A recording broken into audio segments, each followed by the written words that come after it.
আসসালামু আলাইকুম। আশা করি সবাই ভালো আছেন। আমি তো আসছি সমুদ্র দেখতে, সমুদ্র স্নান করতে। যদিও এটা সমুদ্র না, এটা হলো নদী, কিন্তু সমুদ্রের মতোই বিশাল বড় বিশাল বড় বিশাল বড়। আমরা সবাই আসছি, ফ্যামিলি মিলে আসছি, 2-3টা ফ্যামিলি আসছে। আমি চিন্তা করলাম যে আমি একটু এদিকে একা একা ঘুরে আসি, একটা ভিডিও করি আর আপনাদেরকে একটু দেখাই। যত দূর চোখ যায় শুধু নদী আর নদীর পানি আর পানি।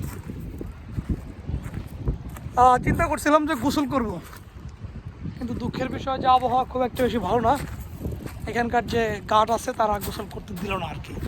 একটু নামার পরে উঠাই দিল যে ভাই আজকে করা যাবে না, ওয়েদার ভালো না, এই জন্য আর কি আর করার, এই জন্য আর কি ব্লগিং করতেছে আপনাদের সাথে,